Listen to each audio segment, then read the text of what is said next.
Hello everyone, welcome back to another episode of the Breaking Point Podcast UK. Today we're here with Tanya, is it Marwaha? Yeah, that's right.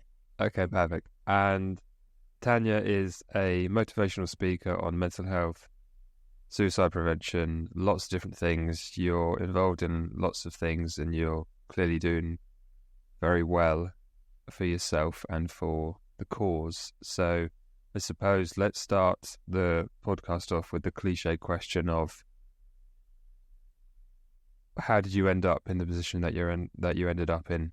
I know it's annoying, but it does help me, and I think it helps the viewers as well. I think. Yeah, no worries. Well, firstly, thank you so much for having me. And yeah, big questions, a good question. So where to start? I guess my journey that brought me here started ever since I was a child, so as far as I can remember. I've always struggled with my mental health, but not realised that it was actually mental health difficulty. So when I was growing up as a child, I just remember always being called like very sensitive, very dramatic, someone who just feels a lot all the time. And I guess I just internalized the narrative of maybe this is something I'll grow out of eventually. And, once I build my confidence and that's just something that I'll be able to overcome. But obviously in reality, what I was showing that I now know in hindsight was signs of childhood anxiety. And it was only when I was 13 years old where my mental health started to really deteriorate. And that's when things started to get more serious. So when I was 13 years old, I was dealing with a lot of bereavement within my family. We lost 4 family members within the space of 6 years. And that really impacted my mental health. And that's when I started to experience suicidal ideation. And that resulted in my first suicide attempt at 13 years old. And for me, that really sparked a, pivotal moment in my mental health journey and my life journey. And that's really what's brought me here, because eventually after I was 13 years old, I continued to struggle with the suicidal ideation and also started to struggle with my physical health. I developed chronic pain and chronic fatigue. When I was 15, I was eventually diagnosed with anxiety and depression. When I was 19, I was eventually diagnosed for the physical health conditions, which are fibromyalgia, which is a chronic pain condition, and Ehlers-Danlos syndrome, which is a connective tissue disorder. And that's when I decided that I don't know what my future looks like, but one thing I know for sure is that these mental health difficulties and physical health difficulties are something that's going to stay with me. So how can I use these experiences in a positive way to hopefully help others? And that's just spiraled into all the work that I'm doing now and the reason why we're having this conversation today. Yeah, definitely. That's an incredibly concise answer. I like it. Tell everyone what it is that you are doing today so that they know what you're up to. Yeah, lots of different things. So it's a bit of a difficult question to explain. But when I was on this journey, I founded Championing Youth Minds, which is a youth-led community that focuses on educating and empowering young people to take care of their mental well-being. So a lot of the part of my work is facilitating that community, creating resources, working with schools and universities. I go into schools and I deliver talks around mental health, around disability, around suicide to raise awareness. Work with different charities and organisations to provide them with consultancy around what a young person might experience when it comes to their mental health in this day and age, or even from a diversity and inclusion lens around cultural competency of the experiences. So I am very often sharing my story on stage. I do run workshops and facilitate discussions around topics like mental health, suicide prevention. So I do kind of independent training courses, and then I've also been involved in lots of different initiatives and lots of different work with different charities. I think one of the biggest ones has been the Battle of Hope UK, which was the UK's largest suicide prevention initiative. And it was an incredible experience. We toured 12 cities in 12 days last year to raise awareness and spark the conversation around suicide prevention. So got my feet dipped in lots of different things, but it all comes together for the biggest main cause, which is raising awareness and being able to hopefully use my experiences in a way to make positive change. Yes. So you do all this as like your daily thing that you do on a daily basis. This is your job. No, no. No. My day job is actually in And then my day job is in strategy and communications consulting. So I have a normal corporate 9 to 5 job as well. Wow, that's amazing. Does the do they sort of link in terms of enlightening one another, or sort of does the fact that you know what I'm saying? Yeah, good question. I think sometimes, so within my day job, I do work on well-being or diversity and inclusion projects for clients. So sometimes there is a link between mental well-being. So I try to make them link as much as possible, but also sometimes it's nice to, in between 9 to 5, do something completely different. And then once I log off, get into the things that I'm truly passionate about. I saw something about university. Did you have a difficult time at university? Yeah. So I started university in 2019. So I had, one full time of university before COVID hit. And for me, that was, for everyone, actually, that was something that was just completely unexpected. And I had still been struggling with my mental health, but my mental health just got so much worse when COVID happened, because before you know it, we were all sent home studying from a computer screen, trying to navigate this like new world that we were living in, a lot of uncertainty. And for me, that just led to such a big decline in my mental health. And that was actually my most recent suicide attempt, was when kind of during the COVID lockdown. And that's also the period of time which kickstarted a lot of the work that I do now, when I was recovering from that suicide attempt. So I think, COVID, I do sometimes wonder, if COVID hadn't happened, what would have happened? But it really shaped my experience of university, but also the path that I'm on now. Why do you think you decided to go down the path of helping others and using your own experiences to improve the lives of others? What do you think? Do you think where did that come from? I think it came from a place of, I know what it feels like to be at rock bottom, to feel like you're alone, to feel like you have no support and there's no way out. And I don't want other people to feel like that. And I think it came from a place of wanting to make those mental health challenges slightly more easier for people who might be dealing with those, because there is support out there, and things do get better, as cliche as that sounds. But I remember when being in that point of my life, no matter what someone says to me, I don't really trust it. And I think, especially because I come from a community where we don't talk about mental health is very stigmatized, and just in general as well within our society, there's so many reasons why we just don't talk about mental health enough, that I feel like me being one person sharing one experience of one story will hopefully resonate with at least some people and hopefully make them feel like they're not alone. So I think it was almost like I felt like I've been handed these experiences for a reason, and there's such a kind of beautiful thing that I can try to make out of these. So why wouldn't I? Very good. And obviously you're fortunate enough to have the mental capacity within you to put these things into action and to distill, I suppose, because, trying to distill our emotions into practical words can be quite difficult a lot of the time. And then to go a step beyond that, to turn it into advice that is computable by other people, is even more of a challenge. So you're fortunate enough that you've worked at it and you've been able to do that. So that's really good. So this is another cliche question, but why do you, I'm frozen. Okay. Why do you think young people struggle with their mental health nowadays, in theory, more than they used to? I think, good question. I think I get asked this a lot, and I think I always say is that I can't tell you for sure that young people are struggling a lot more than perhaps other generations did. That's an answer I don't think any of us will really know. I think the difference is that our generation of younger people are engaging in conversation around mental health and wanting to speak up if they are struggling and seek support, which is an amazing thing. And I think also what we're seeing is a lot of the times individuals from the older generations who might have struggled with their mental health but not had the language, the education, or the awareness to understand that that was mental health difficulties and that there was support they could have sought for it.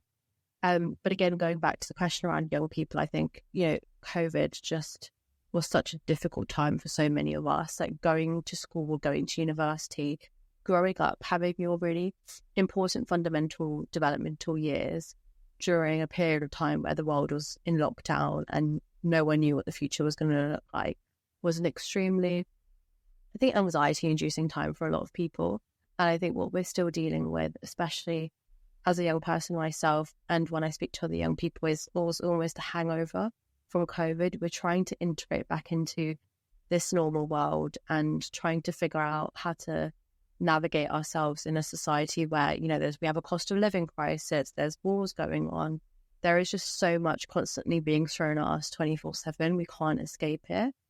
So I just think, it's just very overwhelming. Life is at 1,000,000 miles per hour. So I think there's so many different factors that impact young people's mental health. But I think the key difference about our generation is that we want to talk about it, we want to seek support, and we want to use these experiences to make change.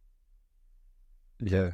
Do you think that there's a threshold where things become like a sort of social contagion? And what do you think is the borderline between a little bit of learning resilience as opposed to bottling things up? And how do you think, because a saying that is tossed around a lot is, oh, well, what they're going through is difficult as well.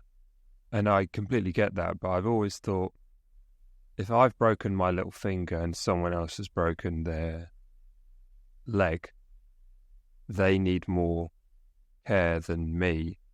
And that's not because I'm it's not insensitive to say to the person who's broken their finger that the other person needs more care. It actually helps them because it means that they're able to correctly calibrate their perception of difficulty so that they don't find themselves flailing around on the floor when they've got a little cut, or, vice versa to some degree. If they have got a broken leg, they're not just trying to walk up and get it's a crude example, but you know what I mean. So I suppose embedded in that right at the beginning was, have you found sort of ways of working out, I need to talk to someone about how I'm feeling now, as opposed to, this is a sign that this is something that I can deal with and I'll become stronger as a result of working it through myself? Do you sort of get what I mean? Yeah, good question. I think it's about striking the balance between validation of your experiences and also understanding that in context. And by that, what I mean is, for example, when I speak to young people about mental health, I don't speak to them about mental ill health. I speak to them about mental health. And I think one thing that I find really difficult is that in society, people use the term mental health to describe mental ill health, when in reality, they're two different things. And I think to instill resilience in, especially our young people and in individuals, we need to be talking to them about mental health, not mental ill health, because we all have mental health, and it's inevitable that there are going to be situations in our life that impact our mental health, whether that's going through exams, having a breakup, dealing with a bereavement, just having a really rubbish day. And in those instances, what you need is resilience, like everyday resilience to overcome those natural ups and downs of life. And then mental ill health is when you might be experiencing more persistent and severe experiences of things like low mood or anxiety. And that is a different place where then you need to seek more professional support.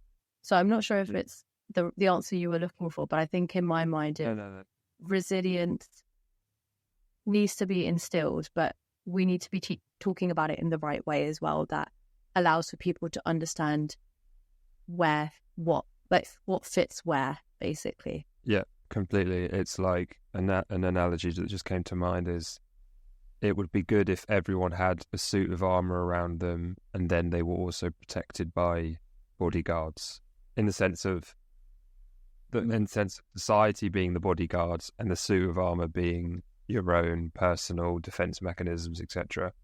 You could just have people walking around with bodyguards, but then people would become metaphorically too reliant upon the macro structures surrounding them. But developing your own bodyguard is a really helpful thing to do. Yes.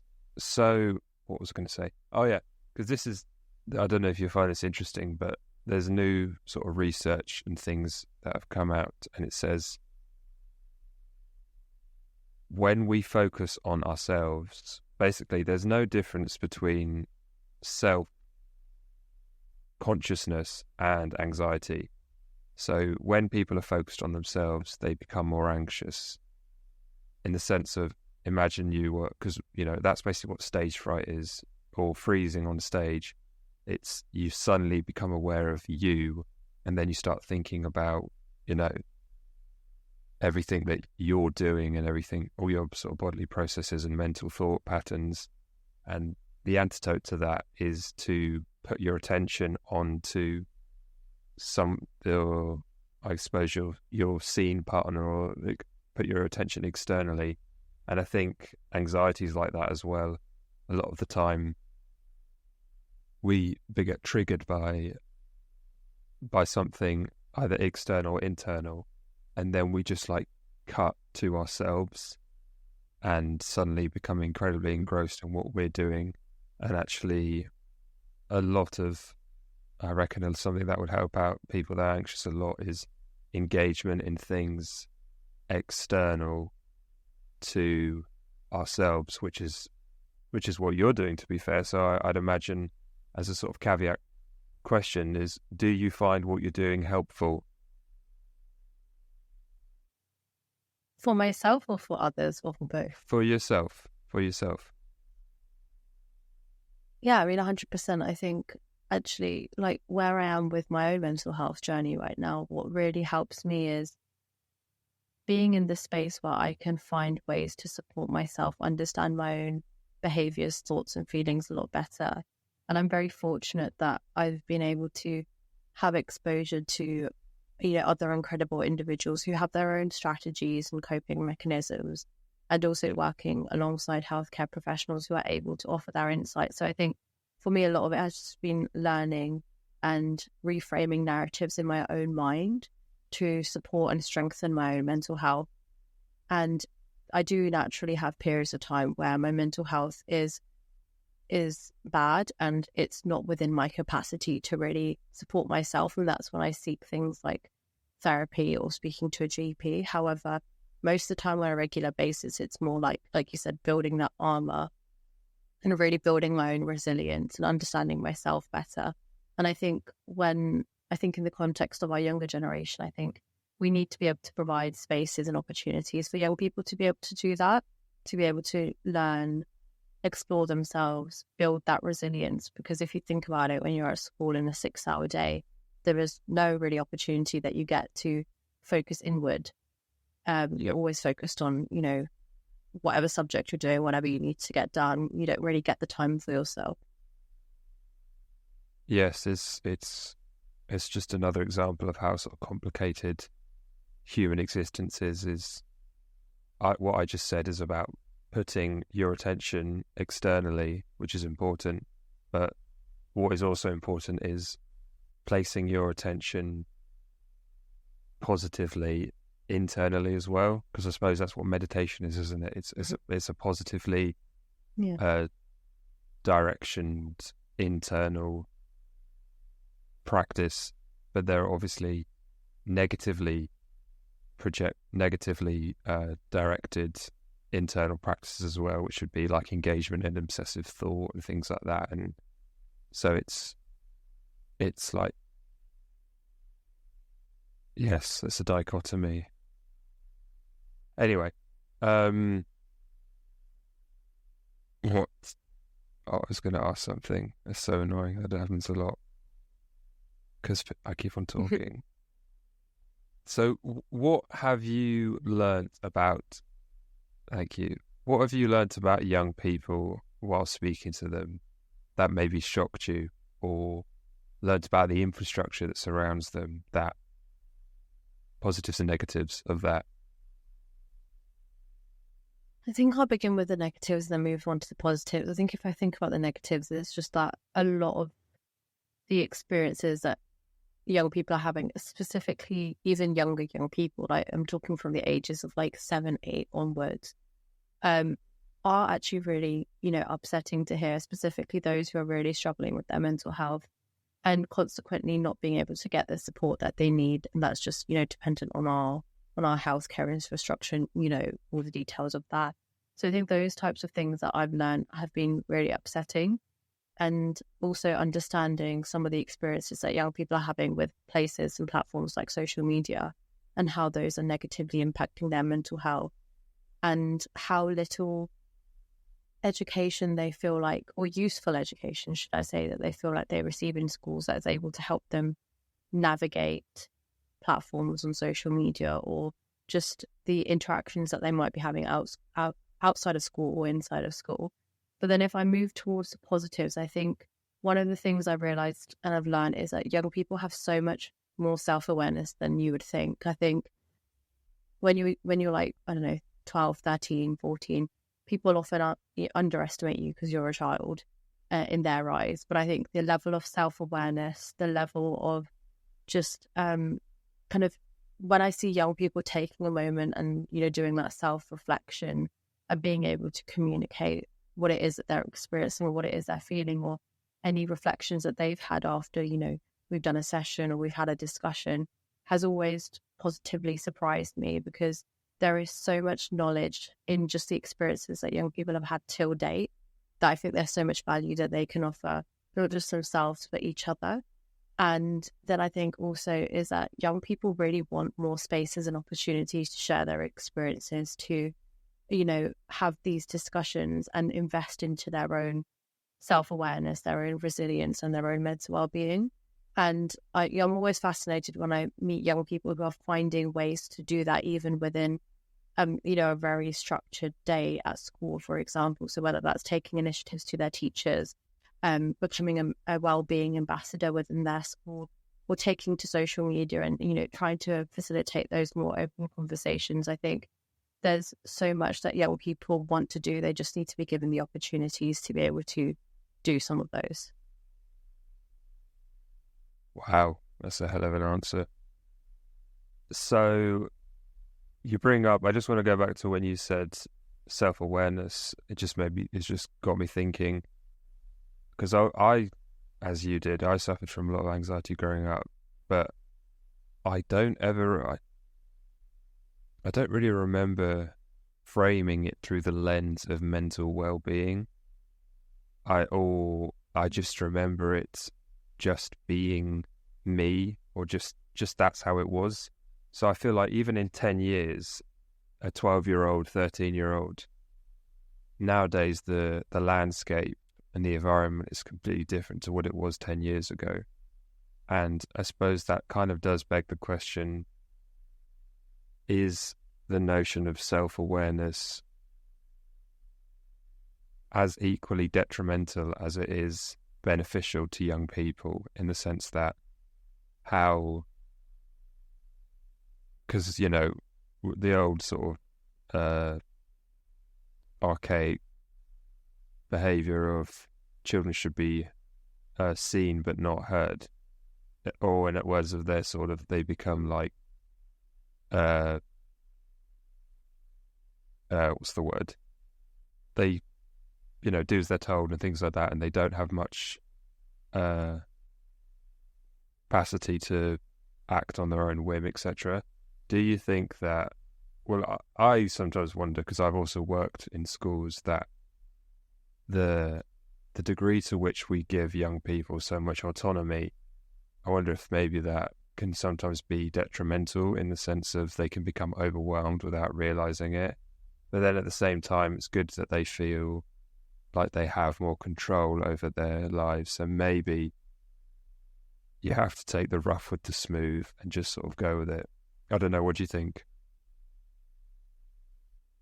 Interesting question. I think going back to the first part of your question around like self-awareness being a double-edged sword. I think everything can be a double-edged sword. Everything can Yeah. be beneficial, but potentially detrimental to a degree. I remember someone saying to me that I'm too self-aware for my own good. And I think by that, what they mean is that when you're anxious and you're self-aware, you're a bit too self-aware because you're constantly observing your own thoughts, your own feelings. Yeah. And you can get into a cycle of just, literally just like regurgitating the same thing over and over again. And I agree with that. And I think that's where these things need to come with support, like a support safety net.